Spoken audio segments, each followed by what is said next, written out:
Hello, चलिए।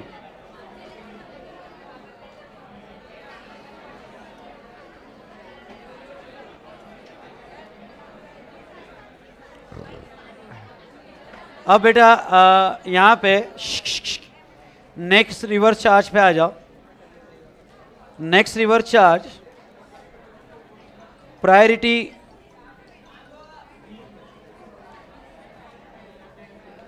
Next reverse charge इतना कोई इंपॉर्टेंट नहीं है, प्रायोरिटी बी में रखो, नॉट से इंपॉर्टेंट। और next reverse charge priority B में रखो। अब भाई मैं समझा दूंगा, आपका ध्यान होगा तो अच्छी बात। चलिए सब कनेक्ट हो जाइए please. Services supplied by way of transfer of development rights और floor space index FSI including additional FSI for construction of project by any person to promoter। यहाँ promoter का मीनिंग लिख लो builder। Okay builder, a person liable to pay tax is promoter, bracket में builder, bracket में builder। हो गया। Next, ध्यान नहीं किया आपका? ओके अगर आप जल्दी चुपचाप नहीं बैठे तो मेरा RCM ही खत्म हो जाएगा, ठीक है? यहां एक स्टोरी ऐसी है कि एक सिटी में मेरा एक पुराना प्लॉट था, बहुत सालों पहले लिया हुआ। यहाँ अब ये जो प्लॉट जब लिया था तब मैंने एग्जाम्पल लो, मैंने 1995 में पुणे में यहाँ प्लॉट ले लिया।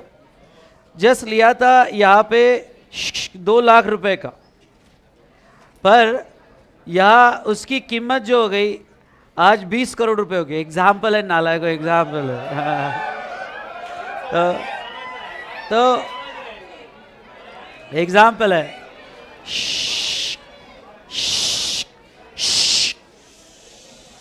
अब एक बिल्डर जो था, अब चुप बैठते हो कि नहीं?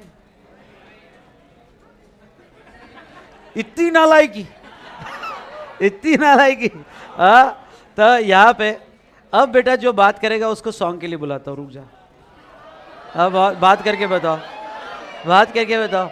नहीं आज टाइम पास नहीं, आज हमारा टाइम जो है पूरा यूज करना, आज कोई टाइम पास नहीं। तो यहाँ पे जहाँ तक देखा जाए तो एक चलो स्टोरी यहाँ पे। ओके प्लॉट था, प्लॉट ओके खरीदा गया था, सिटी एरिया में था। एक जो बिल्डर है, ये सारंग काय झालं तिथे?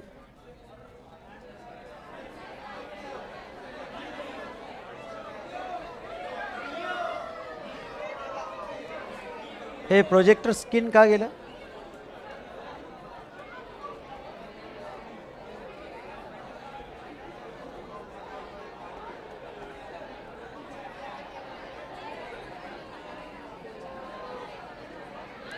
इधर का भी गया क्या?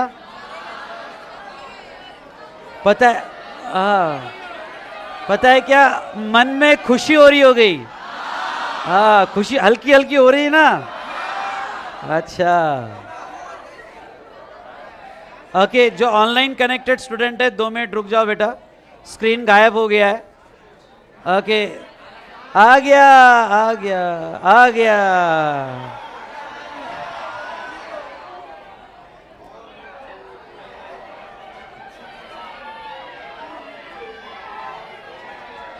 ये पता है क्या, ऐसा जो चिल्लाते हैं ना, ये समझ में आता है कि सुबह से कितना फ्रस्ट्रेशन आ गया है उनको। तो यहाँ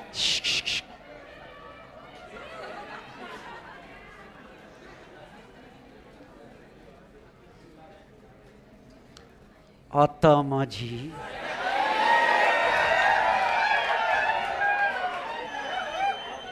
और एक बार जो मैं बोल देता हूं ना तो अपने आपकी नहीं सुनता। तू क्या सोचा था?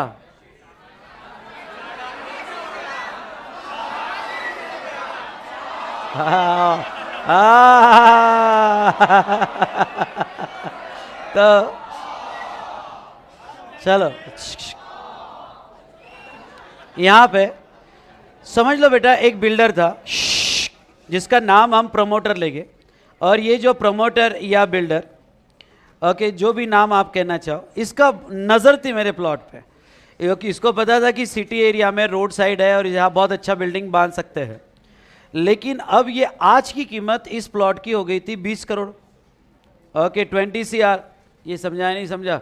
अब ये क्या, एक तो क्या, और ये था अभी प्लॉट समझ लो, ओके, यहाँ पे अब बेटा रुक जाओ, आपका टाइम वेस्ट करोगे, मेरे भी करोगे, अब रुक जाओ। ये जो प्लॉट था मेरा था, अब यहाँ पे फटाफट समझ लो, नहीं रिवर्स चार्ज, तो यहाँ पे मैं बेचने को रेडी नहीं हूँ, मैं बेचने को रेडी नहीं हूँ। सर इतना मिल रहा तभी भी नहीं, एग्जाम्पल है। तो फिर क्या, प्रमोटर मेरे पास आया और कहा विशाल सर एक काम करो, आप ये आपका जो प्लॉट है मत बेचो, यहाँ हम बिल्डिंग खड़ा करेंगे और आप सिर्फ मुझे डेवलपमेंट राइट्स दे दो। क्या कहा मैंने? आपके प्लॉट पे डेवलपमेंट मैं करता हूँ, आप मुझे डेवलपमेंट राइट्स दे दो। मैंने कहा ये मतलब मुझे, अगर मैं तुझे डेवलपमेंट राइट दे देता हूँ, क्योंकि मुझे डर था ये बिल्डर को इसका भरोसा नहीं है कि ये मेरे से ले लेगा, पैसा नहीं दिया तो कल गुंडे लेके आ गया तो, अरे है ना। तो मैंने कहा भाई अच्छा मैं तुझे डेवलपमेंट राइट देता हूँ, अगर मैंने डेवलपमेंट राइट्स दे दिए मेरे प्लॉट पर तुझे, तू की बिल्डिंग खड़ा कर सकता है या कमर्शियल कॉम्प्लेक्स खड़ा कर सकता है, खर्चा तेरा, प्लॉट मेरा, अरे है ना, तो भी मुझे क्या मिलेगा, मैंने तो राइट्स दे दिए तेरे को, मुझे क्या मिलेगा? तो उसने कहा सर एक काम करो विशाल सर, ऊपर के 3 फ्लोर आपके, हम टोटल 10 फ्लोर बनाएंगे। टोटल कितने हैं? 10 फ्लोर। ये 10 में से 7 फ्लोर मेरे और 3 फ्लोर आपके, ये 3 फ्लोर आपको जिसको बेचना है आप उसको बेच सकते हो। तो मैंने देखा कैलकुलेशन, भाई 3 फ्लोर का आज के रेट से अगर बेचूंगा 30-40 करोड़ आ जाएगा, प्लॉट के प्राइस से ज़्यादा ही आएगा। मैंने डेवलपमेंट राइट्स दे दिए। अब सवाल ये है कि मेरे प्लॉट के डेवलपमेंट राइट्स मैंने दिए, जिसके अगेंस्ट में मुझे कंसिडरेशन मिलेगा 3 फ्लोर, अरे है ना, तो क्या ये डेवलपमेंट राइट सर्विस हुई? हाँ, डेवलपमेंट राइट्स देना सर्विस हुई। भाई सर्विस मतलब anything other than goods, all form of supply, क्या ये सर्विस हुई? हाँ, क्या ये सर्विस, अगर अच्छा ये सर्विस के अगेंस्ट में कंसिडरेशन है क्या? क्या है? काइंड में, अरे है ना, काइंड में, मनी और अदरवाइज और एक्ट और फॉरबिडेंस। तो अब ये डेवलपमेंट राइट्स जो दिए मैंने, सप्लायर मैं हुआ, आई रिपीट, सप्लायर मैं हुआ, मैंने राइट्स दिए, रिसिपिएंट कौन हुआ? बिल्डर, ओके, जो मुझे राइट्स, अब ये कॉन्ट्रैक्ट का सप्लायर मैं। हाँ, आगे जब बिल्डर बनेगा फिर इंटेंडेड फॉर सेल करेगा तो वो अलग चीजें हो गई। डेवलपमेंट राइट्स का सप्लायर में, बायर कौन? बिल्डर, अरे है ना, क्योंकि मैंने प्लॉट के राइट्स दे दिए। तो ऐसे सिचुएशन में ध्यान से सुनो, हाँ, ऐसे सिचुएशन में जहां तक देखा जाए तो ये डेवलपमेंट राइट का जीएसटी, और गवर्नमेंट ने कहा कि ये डेवलपमेंट राइट का जीएसटी सप्लायर नहीं देगा, हम बिल्डर लॉबी से लेंगे। हम किससे लेंगे? प्रमोटर से। यानी अगर किसी भी सोसाइटी, पुरानी सोसाइटी तोड़कर नए बना के देंगे, उसके डेवलपमेंट राइट्स, प्लॉट के डेवलपमेंट राइट्स अगर बिल्डर लेता है तो वो केस में उसका टैक्स सप्लायर नहीं, उसका टैक्स कौन देगा? प्रमोटर। ये जो प्रमोटर है, क्या प्रमोटर उसका टैक्स देगा बेटा? यस। ओके, तो बस यही सिंपल वे में समझ लो, service supplied by transfer of development rights और फ्लोर स्पेस इंडेक्स, एफएसआई होता है, वो छोड़ दो एफएसआई, अब जहाँ जिसके यहाँ कंस्ट्रक्शन का बिजनेस है उनको पता है एफएसआई क्या, अदरवाइज दिमाग लगाना छोड़ो। FSI including additional FSI for construction of क्या बेटा? प्रोजेक्ट। और किसने दिया? एनी पर्सन, पर किसको दिया? बिल्डर को, प्रमोटर को। तो कौन टैक्स देगा उसका? प्रमोटर। प्रायोरिटी बी में रखो, क्योंकि हमारे इंस्टीट्यूट का क्लियर क्लैरिफिकेशन है कि कंस्ट्रक्शन सेक्टर के सवाल इंटर लेवल पे नहीं पूछे जाएंगे। तभी आपके मटेरियल में दिया, इसलिए मैंने ले लिया, पर मुझे नहीं लगता कि ये एरिया में पूछा जाएगा। अगर पूछ भी लिया तो सिंपल है, टैक्स कौन देगा? बिल्डर। चलिए नेक्स्ट, कंस्ट्रक्शन सेक्टर का long term lease of land 30 years or more against the consideration in the form of upfront amount, premium, salami, cost, price, development, charges or any other name, and or periodic rent for construction of project by any person to promoter. Promoter यानी कौन? Builder. तो liability किसके ऊपर आएगी? Promoter. Sir ये क्या था, कुछ भी नहीं समझा. यहाँ तो सर आपने अंडरलाइन किसको किया वो भी नहीं समझा. ठीक है, यहाँ ध्यान से सुनिएगा. ये जो प्रेस्टीज पॉइंट बिल्डिंग है ना, ये प्रेस्टीज पॉइंट बिल्डिंग बिल्डर की खुद के ओनरशिप की नहीं है, जिसने ये पूरी बिल्डिंग खड़ी की है. जो लैंड थी, ये लैंड पीछे एक कॉलेज है यहाँ पे, नर्सिंग कॉलेज वगैरह, तो वो उनका लैंड है. ये उनका लैंड था और उन्होंने इस बिल्डर को 99 ईयर्स के लिए लीज पे दिया है. समझ में आया क्या? तो ये जो जिसने ये बिल्डिंग बांधा है, हमारी ये बिल्डिंग, उस बंदे ने, यानी एनी पर्सन, फिर वो ट्रस्ट हो या कोई भी हो, उसने लीज पे दिया है. किसको दिया है? प्रमोटर को. और प्रमोटर उसके ऊपर क्या बांध रहा है? प्रोजेक्ट. ये समझ में आया? तो ऐसे केस में अगर आपने 30 साल के ऊपर लैंड लीज पे दी होगी, कितने साल के ऊपर? 30 साल या 30 साल के ऊपर लैंड लीज में, ये कितने ईयर्स के लिए दी गई है? 99. तो वो एनी पर्सन ने अपनी लैंड बेची नहीं, अपनी लैंड लीज पे दी. और वो लैंड जो लीज पे दी, जनरली ट्रस्ट होगी या इंडिविजुअल होगा, जो भी होगा, वो जो लैंड है या गवर्नमेंट की लैंड होती है. जैसे बहुत सारी, आप औंध बानेर रोड चले जाओ पुणे में, तो बहुत सारी गवर्नमेंट की लैंड है बड़ी बड़ी, तो वो लीज पे दे रहे हैं, गवर्नमेंट बेचती नहीं है. तो अगर लीज पे दिया तो ये बंदा उसका, ओके, आप कहो प्रीमियम देगा, सलामी देगा, कॉस्ट देगा, प्राइस देगा, यहाँ पे डेवलपमेंट चार्जेस देगा या रेंट देगा, नाम कुछ भी हो, नाम क्या कुछ भी हो. ये समझ में आया? इसका टैक्स कौन देगा? जो राइट्स, जो लीज पे दे रहा है वो, या जो बिल्डर ले रहा है वो, जो बिल्डर प्रोजेक्ट के लिए ले रहा है, ओके, वो उसका टैक्स पे करेगा. That's all. यानी ये पहले वाला, इसमें डेवलपमेंट राइट्स ले लिए, 3 फ्लोर दे दिए, बात खत्म. और दूसरे केस में ओके क्या लिया बेटा? लीज पे लिया. तो ऐसे सिचुएशन में लायबिलिटी किसके ऊपर आएगी? प्रमोटर पे आएगी. चलो डन. इससे ज़्यादा आपको पढ़ना भी नहीं है, प्रायोरिटी भी, बात खत्म. और ज़्यादा हम एनालिसिस भी नहीं करेंगे. हाँ, सलामी is one type of premium.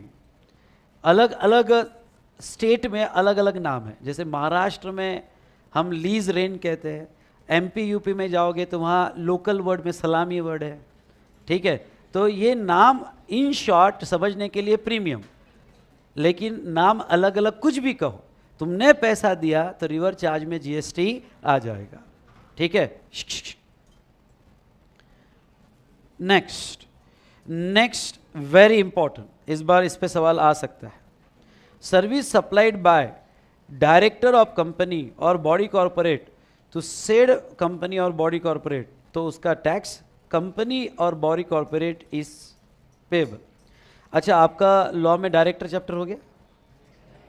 Company law, company law हुआ ना? बाकी है. चलो कोई प्रॉब्लम नहीं, बाकी होगा तो भी डरो मत, मैं बैठा हूँ यहाँ पे, मैं आपको बेसिक ये बताता हूँ. समझ लो कोई कंपनी है या बॉडी कॉर्पोरेट है, प्लीज.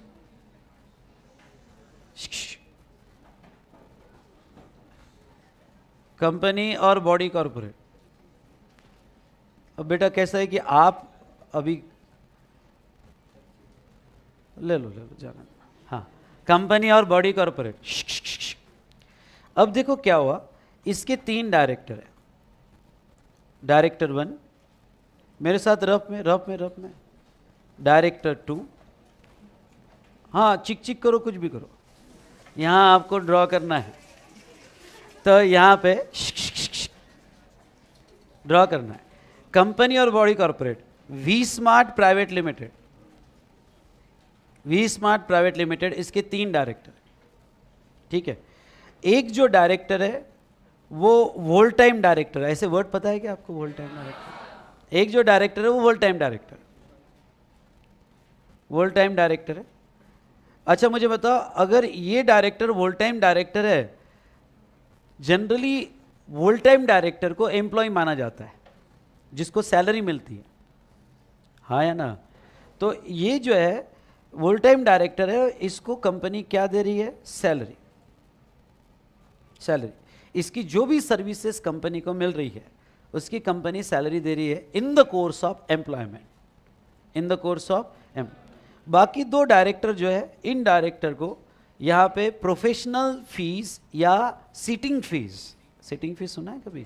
प्रोफेशनल फीस, इसको यहाँ पे अपने सर्विस के लिए प्रोफेशनल फीस मिल रही है, वो होल टाइम नहीं है, या सिटिंग फीस मिल रही है, पर सैलरी वगैरह नहीं है। और ये डायरेक्टर को यहाँ पे सिटिंग फीस भी मिल रही है, सिटिंग फीस भी मिल रही है, प्लस कमीशन भी मिलता है, क्योंकि ये डायरेक्टर सेल्स डायरेक्टर है। सेल्स डायरेक्टर है तो उसको कंपनी कमीशन भी देती है सेल्स पर, ये समझ में आया ना? ओके, तो डायरेक्टर रेम्यूनरेशन, कमीशन कभी देखा होगा आपने, तो यहाँ पे कमीशन भी दिया जा रहा है। ओके, अब देखना चाहता हूँ केसेस आपके सामने है, मुझे आपसे एडवाइस चाहिए कि डायरेक्टर जो कंपनी को सर्विस दे रहा है, जीएसटी कहाँ आएगा और कहाँ नहीं आएगा? यू आर माई कंसल्टेंट, कहाँ जीएसटी आएगा और कहाँ नहीं? 3 डायरेक्टर है मेरे कंपनी में, ऐसा हो रहा है, जीएसटी कौन बताएगा? Yes, any volunteer? ट्राई करो यार, मैं आपको हेल्प करूँगा ना। हाँ, एनी वॉलंटियर? चलिए, सर सैलरी में नहीं आएगा, पहले केस में नहीं आएगा जीएसटी। हाँ। क्यों नहीं आएगा? डायरेक्टर तो सर्विस दे रहा है, सर्विस मतलब anything other than goods, consideration भी मिल रहा है। एम्प्लॉयर है ना सर वो, इसलिए। हाँ, तो बताओ रीजन क्या, रीजन क्या दोगे? एम्प्लॉयर एम्प्लॉय रिलेशन, मतलब शेड्यूल 3 पैरा 1। हाँ, service provided by employer to employee, employee to employer बेटा, हाँ, employer to employee, employee to employer, employee to employer in the course of employment, in relation to employment. तो यहाँ पे para 3 में, okay, para 3 में यहाँ लग जाएगा, सॉरी, शेड्यूल 3 पैरा 1, और क्या लिखूँ? नॉट अ सप्लाई, हाँ या ना? Because service provided by employ, director employ है, to employer in the course of employment, not a supply. Clear? चलो बेटा, सेकंड क्या लगता है?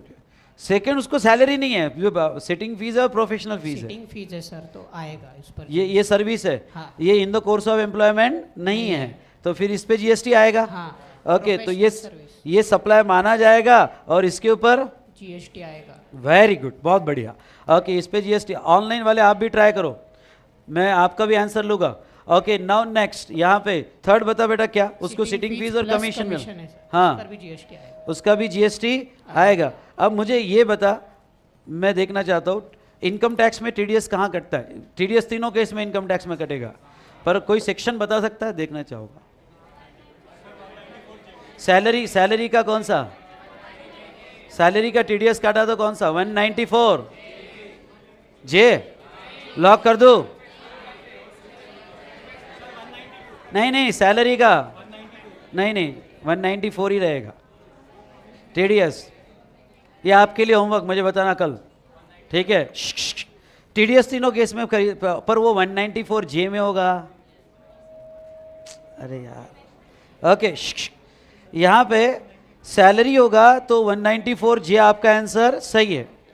ओके, यहाँ पे पर अदर होगा तो अदर सेक्शंस रहेंगे 194 के।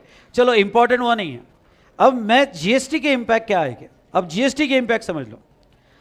गवर्नमेंट ने कहा कि नीचे 2 केसेस में तो जीएसटी लगेगा, नीचे की 2 केसेस में जीएसटी लगेगा।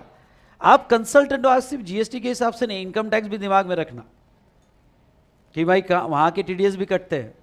तो अब यहाँ पे डायरेक्टर ने सर्विसेज दी सेकंड और थर्ड केस में, तो ये सिचुएशन में जीएसटी तो आएगा, पर यहां जीएसटी में इनके ऊपर रिवर्स चार्ज रखा है, मतलब इसका टैक्स डायरेक्टर नहीं देगा।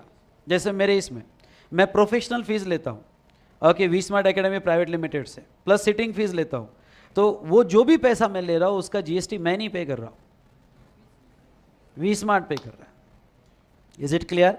ओके, तो ऐसे सिचुएशन में ओके ये दो केस में यहाँ पे लिखो GST is payable, GST is क्या पेएबल, बट अंडर क्या, बट अंडर आरसीएम। आरसीएम कौन लायबल रहेगा? V smart private Limited is liable, liable for payment of tax. यहाँ वी स्मार्ट प्राइवेट लिमिटेड इसका टैक्स पे करेगी। गवर्नमेंट की convenience है, वो डायरेक्टर के पीछे नहीं लगेगी, डायरेक्ट कंपनी के पीछे लगेगी, क्योंकि अल्टीमेट रिसिपेंट कंपनी है। चलो एक बार फिर से लिख लिया आपने। मैकेनिज्म पे आते हैं, ये प्रैक्टिकल केस स्टडी थी, मैकेनिज्म पे आते हैं। चलो, डायरेक्टर ने अगर कंपनी को सर्विस दिया तो रिवर्स चार्ज है, क्या कंपनी रिवर्स चार्ज में टैक्स पे करेगी? टैक्स पे करने के बाद क्रेडिट लेगी, है ना, ये ऑब्वियस है। रिवर्स चार्ज में टैक्स पे करेगी और टैक्स पे करने के बाद कम, पर डायरेक्टर की ये सर्विस एग्जाम मानी जाएगी। अगर डायरेक्टर ने कुछ इनपुट कैपिटल गुड्स लिए होंगे तो उसके आईटीसी उसको नहीं मिलेगी। क्लियर? डन? ओके, चलिए ये हुआ। तो यहाँ पे बेटा डायरेक्टर ऑफ कंपनी या बॉडी कॉरपोरेट, उसने अगर सेड कंपनी और बॉडी कॉरपोरेट को सर्विस दिया तो ऐसे केस में रिवर्स चार्ज में body corporate is liable to pay tax. Very simple entry, very simple entry. नीचे क्लैरिफिकेशन दिया गया, सर्कुलर नंबर मैंने पढ़ा दिया है, सिर्फ फटाफट बता देता हूँ। In order to determine liability of tax on remuneration paid to director, we first need to ascertain whether director is employee of the company or not. Director के सर्विस पे जीएसटी आएगा नहीं आएगा, ये समझने के लिए आपको पहले ये देखना पड़ेगा कि वो एम्प्लॉय है या नहीं है। Following two situations are possible. पहला, service provided by independent director, those director who are not a employ of the क्या said company, in lieu of remuneration as the consideration for service are clearly outside the scope of schedule 3। एक minute, उनको जो remuneration मिल रहा है, जो employ नहीं है, वो शेड्यूल 3 में नहीं आता है।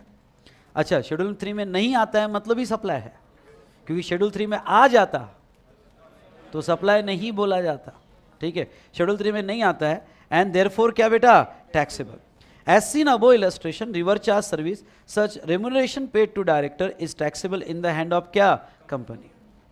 Now case 2, in case where in case where it is ascertained that director irrespective of name and designation is an employee, अगर आपका डायरेक्टर एम्प्लॉय होगा, फिर वोल टाइम हो या कुछ भी, वॉट एवर द डेजिग्नेशन, वो एम्प्लॉय है। ठीक है, next step would be examine whether all activities perform by director are in the course of क्या एम्प्लॉयमेंट और इन रिलेशन टू एम्प्लॉयमेंट। तो वो जो in the course of employment है, इसके लिए आपको कॉन्ट्रैक्ट ऑफ सर्विस देखना पड़ेगा क्या है। तो director remuneration which are declare as a salary, जिसका टीडीएस कटता है 192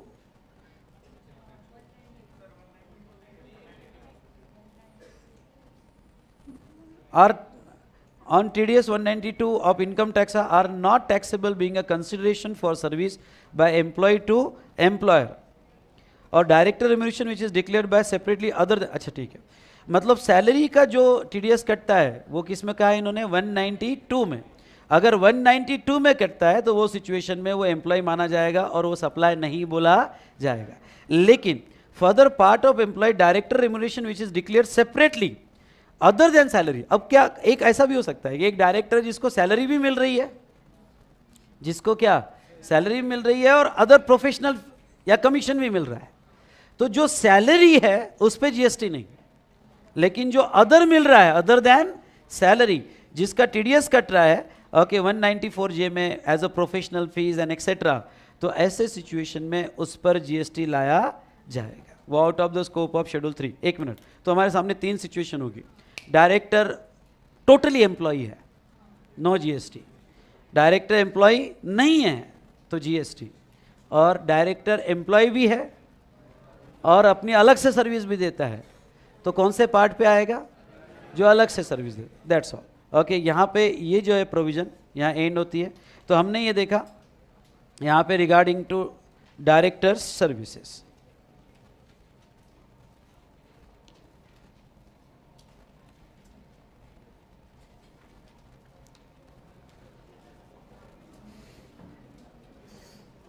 एक रफ में डायग्राम निकालो मेरे साथ नेक्स्ट रिवर्स चार्ज के लिए।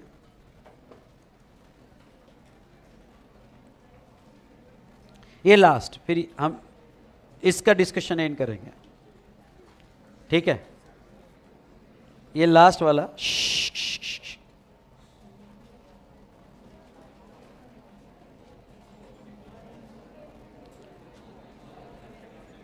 अच्छा, ये मुझे ये बताओ, जैसे service supplied by insurance agent to any person carrying insurance business, मतलब यहां लिख दो insurance company, insurance company, insurance agent to insurance company, person liable to pay tax, कौन टैक्स देगा? Any person carrying any insurance business located in a taxable territory, मतलब in short वो life insurance हो या जनरल इंश्योरेंस हो, insurance company, insurance company, okay, वो tax देगी। चलो सबसे पहले मैं थोड़ा आपको लॉजिक बता दूं। इंडिया में गिनकर अभी अगर देखा जाए अप्रोक्सीमेटली 40 इंश्योरेंस कंपनी है, थोड़ा बहुत अभी बड़ी होगी ये साल में, पर एक अप्रोक्सीमेटली देखा जाए तो टोटल कितनी इंश्योरेंस कंपनी है? 40, ओके, जिसमें LIC भी आ गया, LIC का IPO भी, अरे है ना, तो 40 इंश्योरेंस कंपनी है जो लाइफ इंश्योरेंस और जनरल इंश्योरेंस में काम करती है। ये जो है रफ में लिखना, ओके। अब इसके लगभग देखा जाए तो ये इंश्योरेंस कंपनी के जो एजेंट्स है टोटल अप्रोक्सीमेटली 50 लाख एजेंट्स है, ओके, 50 लाख एजेंट्स है, ओके, ठीक है, 50 लाख एजेंट है। अच्छा, इंश्योरेंस कंपनी एजेंट को सर्विस देती है या एजेंट इंश्योरेंस कंपनी को सर्विस? एजेंट जो है, ये एजेंट इंश्योरेंस कंपनी को सर्विस देता है, एजेंट सप्लायर है और इंश्योरेंस कंपनी रिसिपिएंट है इनके सर्विस का, ओके, इंश्योरेंस कंपनी रिसिपिएंट है। अब यहाँ पे अगर आप गवर्नमेंट होते तो ऐसे 50 लाख, ओके, 50 लाख एजेंट्स है जो 40 इंश्योरेंस कंपनी को सर्विसेज दे रहे हैं, गिनकर 40, और 50 लाख एजेंट्स है। अब अगर लायबिलिटी सप्लायर पे रख दी जाए, प्रैक्टिकल डिफिकल्टी समझो, सप्लायर पे रख दी जाए तो 50 लाख एजेंट्स GST में रजिस्ट्रेशन करवाएंगे, कंप्लायंस करेंगे, इन ये प्रॉपरली टैक्स दे रहे हैं नहीं दे रहे, गवर्नमेंट को इसके ऊपर ध्यान रखना पड़ेगा, हाँ या ना। एक पैरेलल एग्जांपल देना चाहूँगा, यहाँ पे जो भी स्टूडेंट्स समझ लो 2000 स्टूडेंट है, 4 मेन एकेडमीज है, जी समझ में आया क्या? 2000 स्टूडेंट है, 4 मेन एकेडमीज है, कोई ना कोई स्टूडेंट कहीं ना कहीं कंबाइन है या कहीं ना कहीं एक्सक्लूसिव है, अरे समझा क्या? अब सोसाइटी को आपके बाइक पे स्टिकर चाहिए, वो 2000 स्टूडेंट पे एक एक बाइक को देख के कंप्लायंस करेगा, एडमिनिस्ट्रेशन करेगा, या एकेडमी को डायरेक्ट नोटिस दे देगा कि तुम तुम्हारे स्टूडेंट को स्टिकर लगवाओ? एकेडमी को डायरेक्ट नोटिस देगा तुम्हारे स्टूडेंट को बाइक का स्टिकर लगाओ, हाँ या ना, उनको कन्वीनियंस है। वैसे ही गवर्नमेंट ये 50 लाख एजेंट पे वॉच रखेगा टैक्स दे रहे हैं नहीं दे रहे, जो बिलिंग किसके ऊपर करने वाली है? हाँ, 40 कंपनी पे, अल्टीमेटली 40 कंपनी पे बर्डन आने वाला है। तो गवर्नमेंट को टैक्स किससे कलेक्ट करना ज़्यादा बेनिफिशियल होगा? गवर्नमेंट को टैक्स किससे कलेक्ट करना ज़्यादा बेनिफिशियल होगा? यस बेटा, रिवर्स चार्ज में जितने भी कमीशन के बिल्स आएंगे, आई रिपीट, इंश्योरेंस एजेंट के जितने भी कमीशन के बिल आएंगे, घर पे आपके इंश्योरेंस एजेंट का बिजनेस होगा, तो अब मैं डिटेलिंग में जाऊंगा, ये तो सिर्फ ब्रॉड लेवल पे, तो उसका टैक्स कौन पे करेगा? ओके, ये जो कमीशन मिलता है, किसको कमीशन मिलता है? एजेंट को। एजेंट को अगर कमीशन मिलता है तो उसका टैक्स जो है वो GST कौन पे करेगी? RCM में कंपनी, फिर वो लाइफ इंश्योरेंस हो या जनरल इंश्योरेंस हो। ये बहुत रफ डायग्राम है। अब हमारे नोट्स में जो टेक्स्ट बुक नोट्स है वहाँ एक स्पेस दिया हुआ है, ठीक है। अब एक एक एक्टिविटी का मैकेनिज्म, और ये आप बताओगे, मैं समझ लो कि क्लाइंट वो आपके सामने बैठा हूं, ओके, कंप्लीट मैकेनिज्म आप बताओगे अप्लाई करके, बी रेडी फॉर दैट, ठीक है ना। ये पूरा जो भी मैकेनिज्म बता पाएगा ऑनलाइन मैं जरूर एक्सेप्ट करूंगा, लेकिन यहां जो भी बताएगा कल एक गिफ्ट मेरी तरफ से, ठीक है। अब वो जाने दो ना, वो सस्पेंस है ना, हाँ, पर पूरा मैकेनिज्म पार्ट पार्ट में नहीं। चलो ध्यान से सुनो, यहां पे इंश्योरेंस कंपनी है, एग्जाम्पल लेते हैं, one of the famous insurance LIC, ठीक है, लाइफ इंश्योरेंस कॉर्पोरेशन। नाउ पहले देखो, डायग्राम बाद में। फिर लाइफ इंश्योरेंस कॉर्पोरेशन का यहां पे एक एजेंट है, LIC का एजेंट है, ठीक है, और हम पॉलिसी होल्डर है, मतलब हम पॉलिसी निकालने वाले हैं, ठीक है। अब देखो एक एक स्टेप, ये एजेंट पॉलिसी होल्डर के यहाँ गया, कॉल किया, हेलो सर कैसे हो आप, ओके सर ऐसा वैसा मिलना है आपसे, पहले तो ये बता देने कि हम पॉलिसी निकालना है, मिलना है आपसे ऐसा वैसा, फिर आपका स्पेशल अपॉइंटमेंट चाहिए, मैंने अपॉइंटमेंट दे दिया। फिर वो एजेंट आया, एजेंट ने पॉलिसीज बता दिया कि सर ये देखो अच्छी पॉलिसी है, इतना प्रीमियम है, लाइफ इंश्योरेंस है, इतना पैसा मिलेगा, आपकी इतनी वैल्यू सिक्योर्ड होगी, ब्ला ब्ला ब्ला ब्ला ब्ला। समझ में आया क्या? अब उसने कन्विंस कर दिया और मैंने पॉलिसी निकाल ली,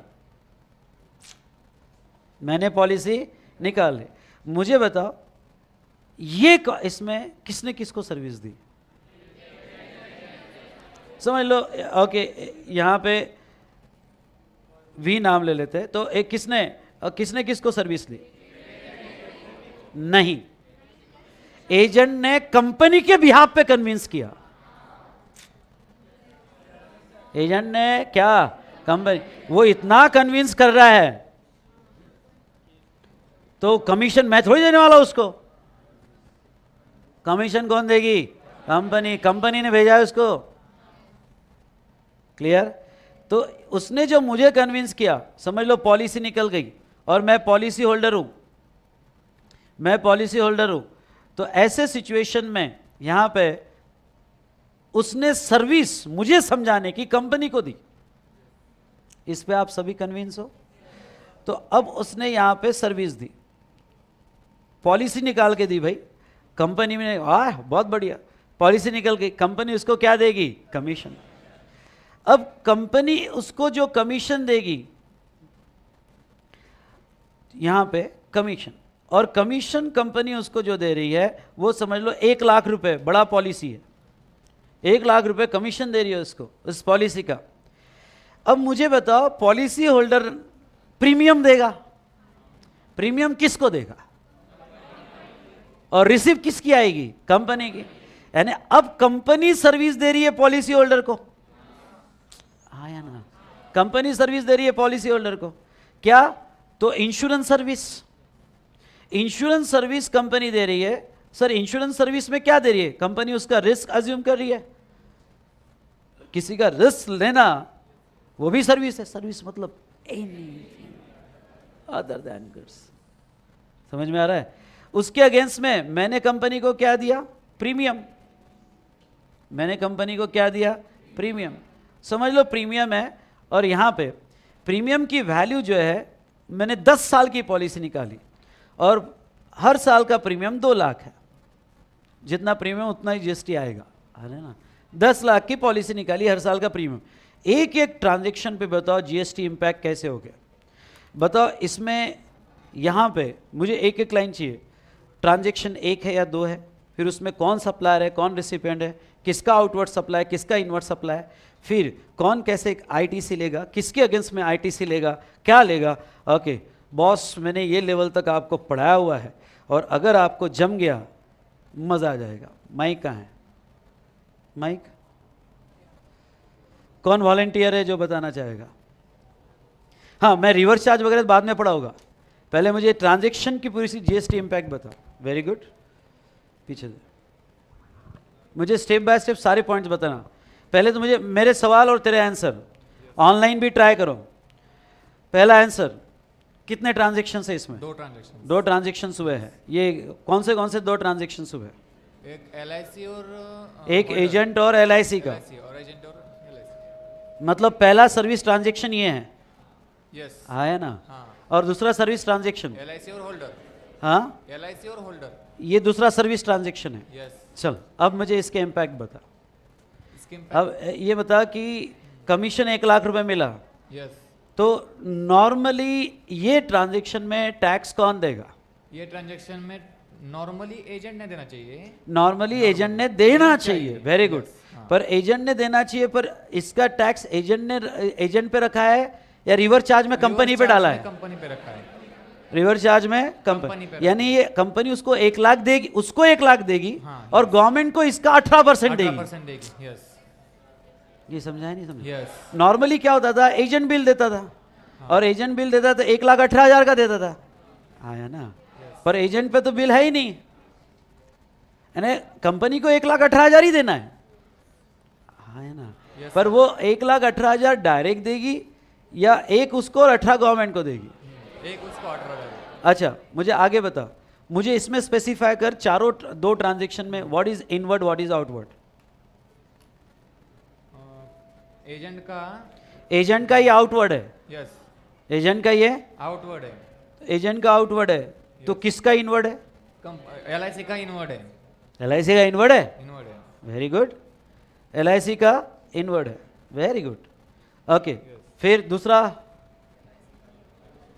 LIC का आउटवर्ड है, ये LIC का आउटवर्ड, आउटवर्ड है, तो किसका इनवर्ड है? होल्डर का, हाँ, होल्डर का, वी का, या वी स्मार्ट होगा तो वी स्मार्ट ने अपने एम्प्लॉय का इंश्योरेंस निकाला है, Yes, बिजनेस के लिए। बिजनेस के लिए, यस, मेरे स्टॉक का इंश्योरेंस है, बिल्डिंग का इंश्योरेंस है, आया ना? तो इसका इनवर्ड है, इसका इनवर्ड है, क्लियर? अब मुझे इसमें बता कि यहां LIC रिवर चार्ज में गवर्नमेंट को टैक्स देगी, ये क्लियर है? यस, अच्छा, गवर्नमेंट को LIC जो टैक्स दे रही है रिवर चार्ज में 1 लाख का, कितना जाएगा? 18,000, कम ऑन यार, कितना? 18,000 जाएगा, रिवर चार्ज में जाएगा। तो RCM चले गया 18,000, RCM में GST कितना? 18,000। एक बार फिर से, ये 18,000 रुपए मैंने आउटवर्ड के दिए या इनवर्ड के दिए? इनवर्ड के, इनवर्ड के दिए, क्लियर? अब मुझे ये सवाल मैं पूछूंगा, एजेंट के लिए उसने जो सर्विस दी, यस, यानी ये वाली इंश्योरेंस सर्विस है, इंश्योरेंस एजेंट, अरे है ना? एजेंट ने उसने जो इंश्योरेंस, अरे यार, इंश्योरेंस एजेंट ने सर्विस जो दी वो उसके लिए एग्जाम मानी जाएगी? हाँ, यस,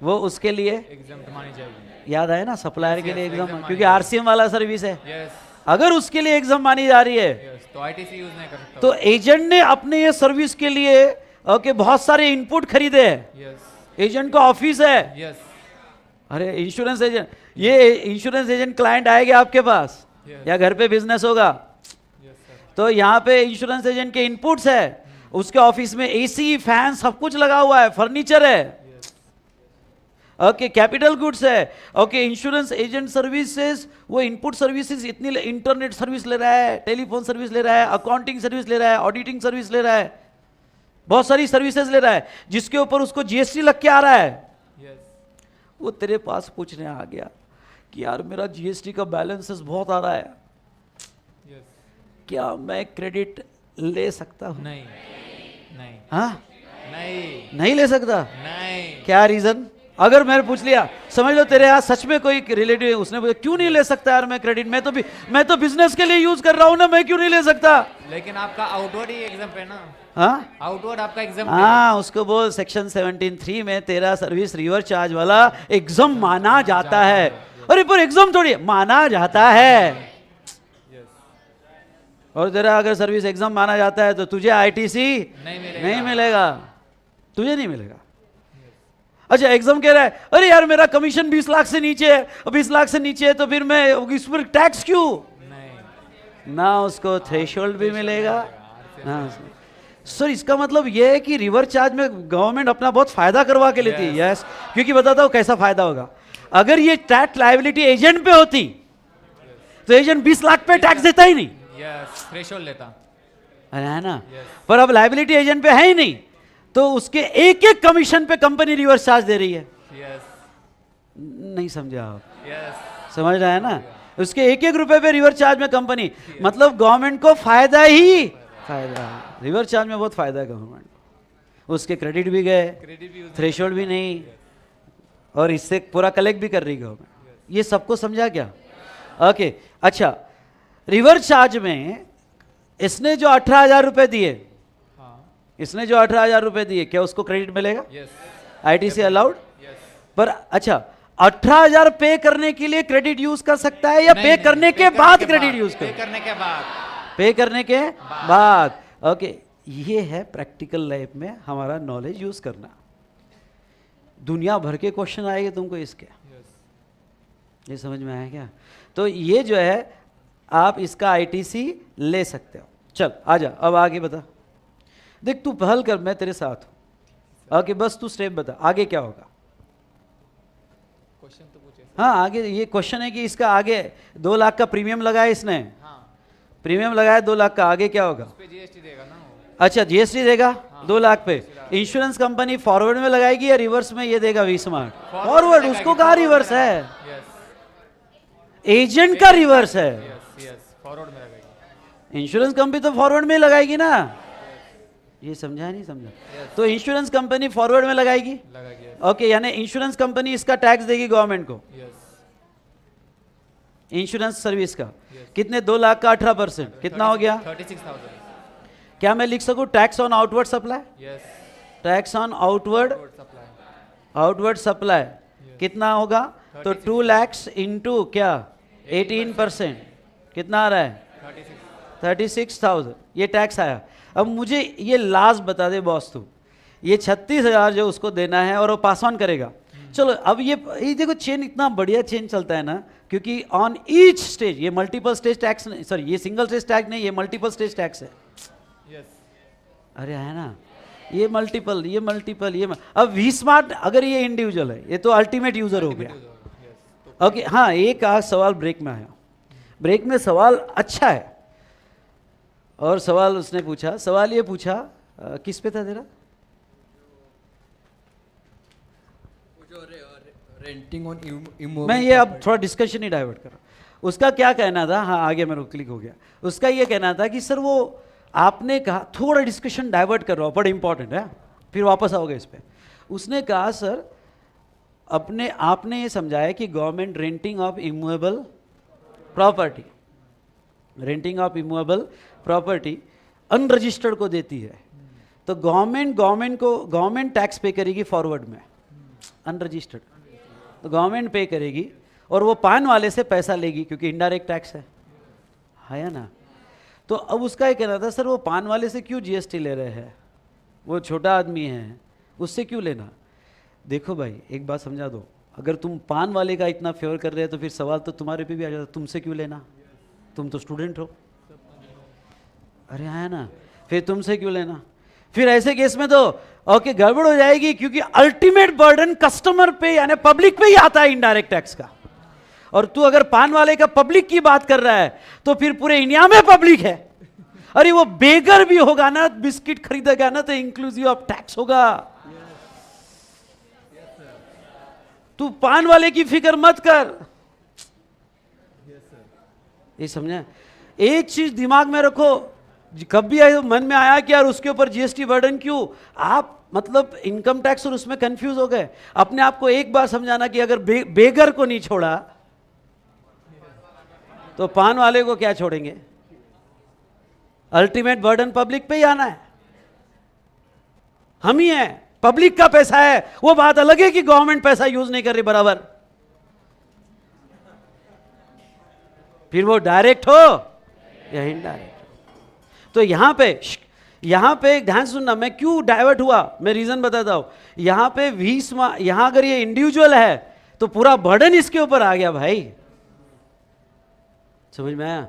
और अगर ये वी स्मार्ट एकेडमी होगी या प्राइवेट लिमिटेड होगा तो क्या वो क्रेडिट ले सकता है? वो बिजनेस के लिए ले रहा है, बिजनेस के लिए क्रेडिट ले सकता है।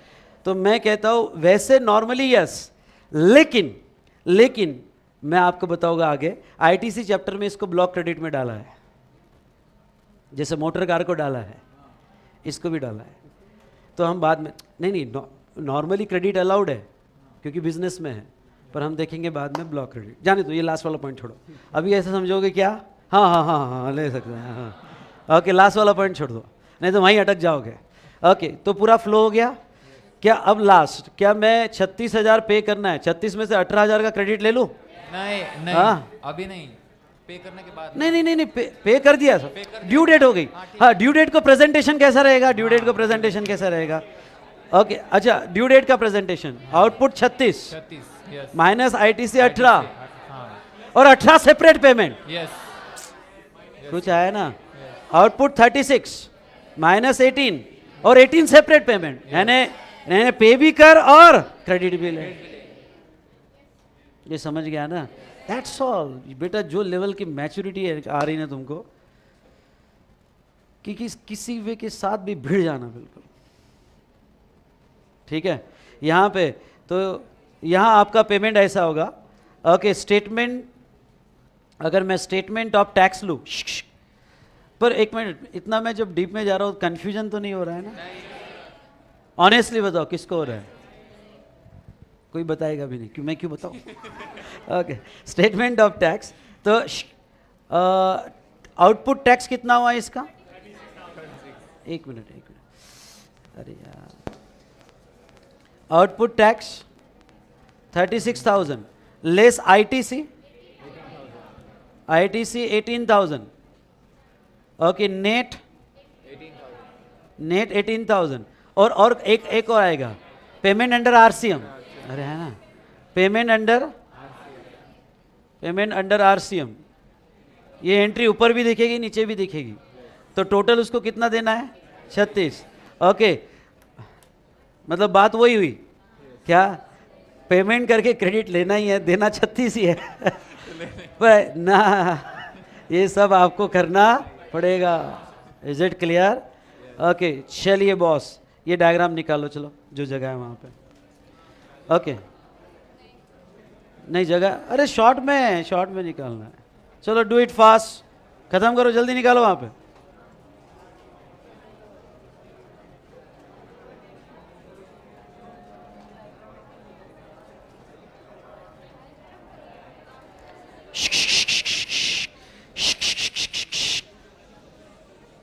चलो इतना पहले मैंने फुल स्क्रीन करता हूँ, पहले इतना लिख लो।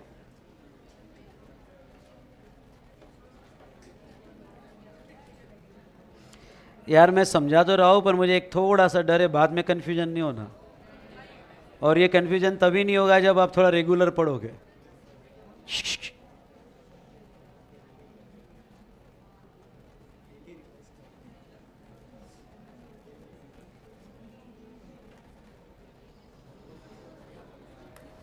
डू इट फास्ट, जल्दी बेटा।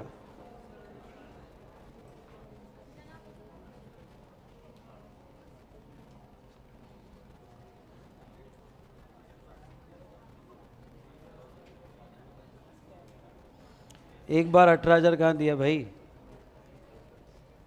बेटा उसका क्रेडिट लिया ना, 18,000 इनवर्ड का दिया, आप मैकेनिज्म ही भूल गए फिर तो। 18,000 इनवर्ड का दिया और देने के बाद उसका क्रेडिट लिया। दो बार कहाँ दे रहे हम? हमें 36,000 देना था। अब केयरफुली देखो, हम दो नहीं दे रहे, हमारा आउटपुट 36 है, माइनस 18 का, नहीं रफ बुक में नहीं, मॉड्यूल में स्पेस दिया है ना मैंने, हमारे मॉड्यूल में ड्रॉ करना है। हेलो,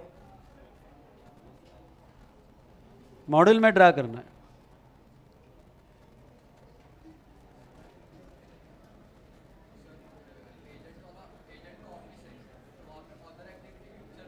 अदर एक्टिविटी तो फिर अपोर्शन करना पड़ेगा, उतने ही इनपुट्स के नहीं मिलेंगे जो इसमें है, बाकी के मिल जाते हैं।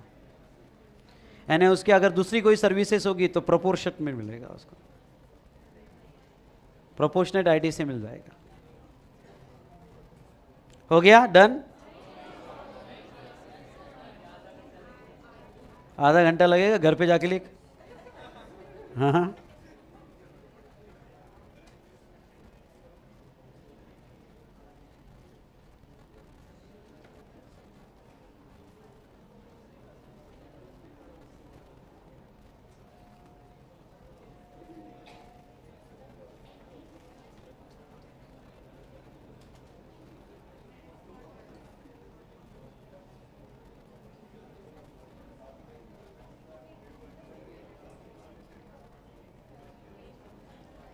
कल हमारा आरसीएम हो जाएगा।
ये पहले 18,000 किसके आए बेटा? ये कमीशन क्या है ना, वहाँ लिखना होगा तो लिख देना 18,000 ऑन कमीशन।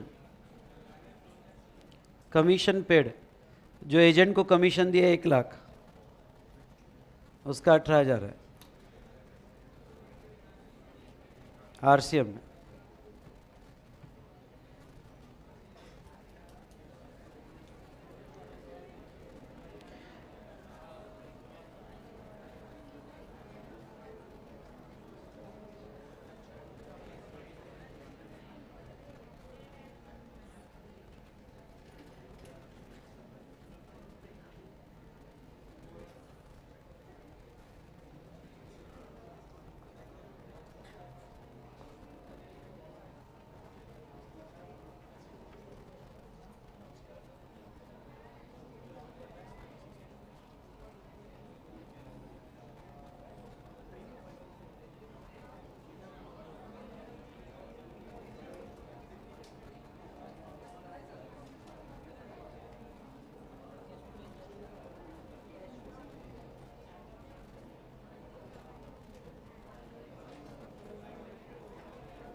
डन।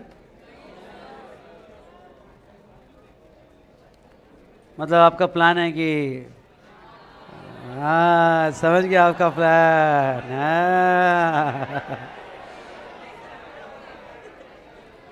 हाँ, जब तक एक नहीं बचता तब तक ना, नहीं सर नहीं हुआ, नहीं ऐसा। हाँ,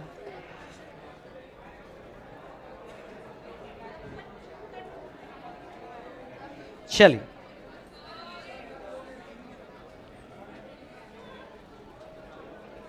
तो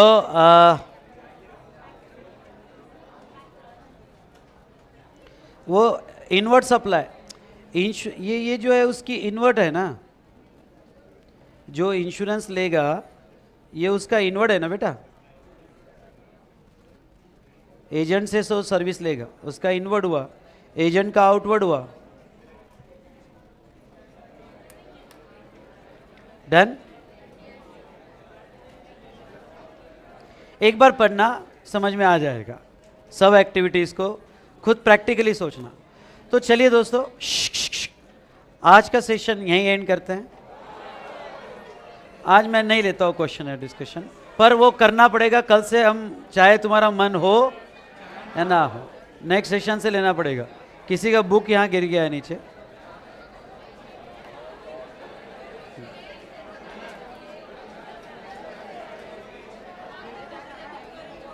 चलिए, so tomorrow sharp eight 9:20 tomorrow session is very very important. सभी बंधनों को तोड़ के आना है। सो सब चेक कीजिएगा एंड बाय बच्चों। सर अगर GTA 12% वाला ऑप्ट करता है तो थ्रेशोल्ड लिया है, अनरजिस्टर्ड है, तो इसमें कैसे होगा? कुछ नहीं होगा, GST नहीं पे करेगा, और वो अगर GST नहीं पे करेगा तो ITC भी नहीं लेगा।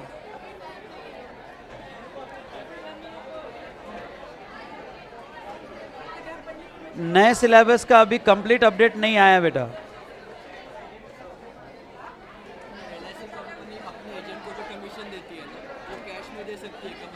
नहीं नहीं नहीं नहीं, वो बहुत बड़ा मनी लॉन्ड्रिंग का केस है।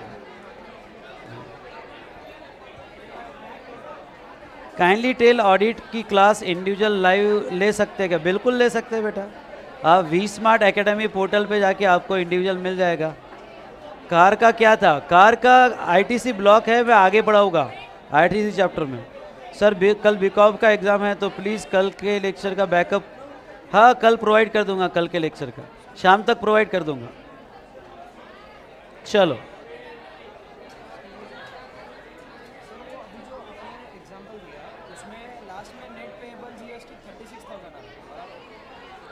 हाँ, पर तेरा आउटपुट 36 है ना, इनपुट का 18 देना पड़ेगा क्योंकि एजेंट ने नहीं दिया, इसलिए तेरे को देना है। हाँ, वो 36 ही जाएगा ना गवर्नमेंट का।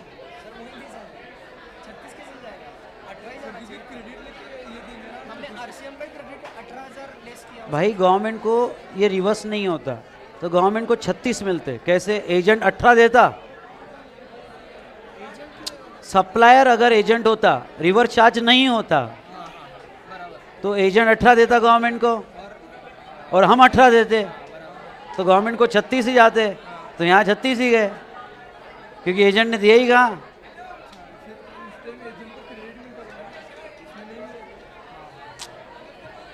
हम ही देना है ना एजेंट का, गवर्नमेंट को 36 चाहिए बस। समझ में आया?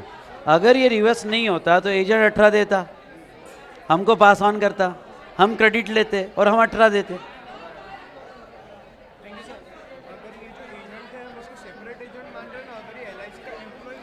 एम्प्लॉई होगा तो नहीं, फिर सैलरी होती, सैलरी। अगर ये सेपरेट एजेंट है तभी लगेगा रिवर्स। वो सप्लाई ही नहीं है। दो ही थे, एजेंट टू कम, तू ही पढ़ना एक बार, agent to company, company to policy holder. हाँ, 2 ही ट्रांजैक्शन थे।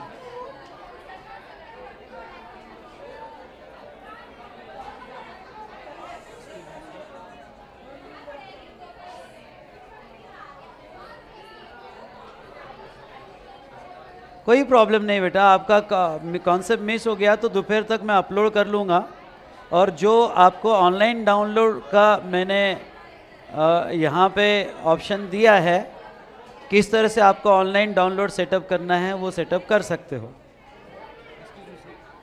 रवि सर आज फिजिकली प्रेजेंट है, आपको कुछ पूछना है तो पूछ सकते हो। व्हीकल का अभी सवाल मत पूछो, बाद में कवर करेंगे। वह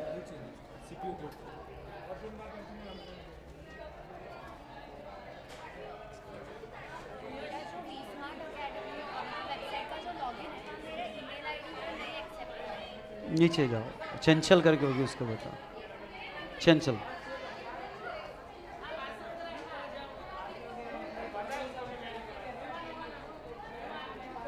ओके बेटा, थैंक यू। चलो मिलते हैं।